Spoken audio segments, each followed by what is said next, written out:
Hello guys! It's me again, your Kuya Nix and Ate Jaja. Yan na!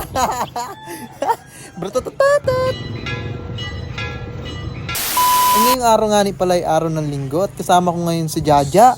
Sabi namin ay, linggo ngayon, magsimba na tayo may pasok na ng Lunes. Nag-usap kasi kami ngayong araw na sabi namin ay, masimba naman tayo at baka tayo hindi na makasimba sa sunod ng mga araw dahil nga na magiging busy na ulit kami sa aming OJT. Bali may isang buwan nga pala kami pagpapalakas muna.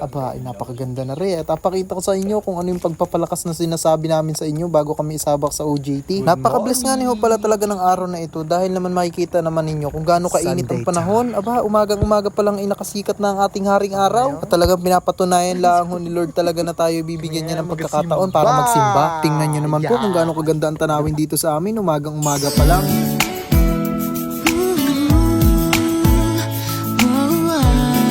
Hindi ba ho? Napakaganda, napakasarap tingnan ng dalawang mata at nakaka-relax. Pare naman hong susunod ninyong makikita ay napakasakit naman ito sa mata. Lalo na kung wala kang kaparis na isa.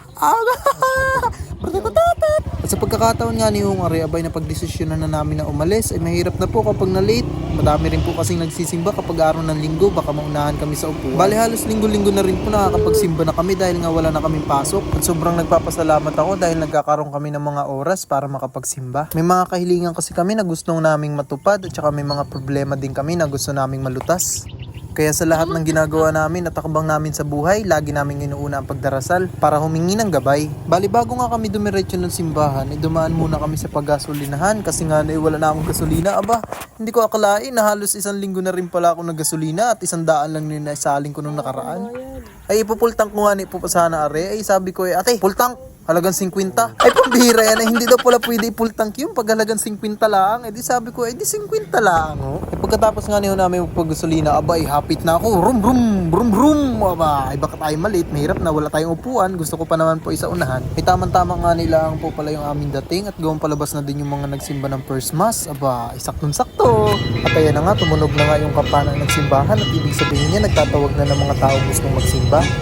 Kung mapapansin po ninyo, napakaganda talaga ng simbahan dito sa amin dahil talagang alagang-alaga po ito ng mga tao. Kaso sa kasamaang palad po, mayroon pa rin mga tao na nagtatangkang nakawan ito.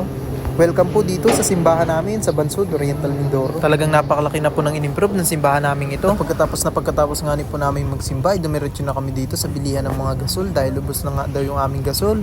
At pagkatapos nga po namin bumili ng gasol, didiretso na kami pa uwi. Kaya hanggang dito na lang tong video na to, hindi ko napapabain. Muli, ako po si Kuya Nix at nandyan din ang inyong Ate Jaja. Lagi niyo lang po tatandaan, sa bawat desisyon sa inyong buhay, samahan niyo lagi ng dasal upang magtagumpay. Maraming salamat po sa panonood. Happy Sunday! Paalam!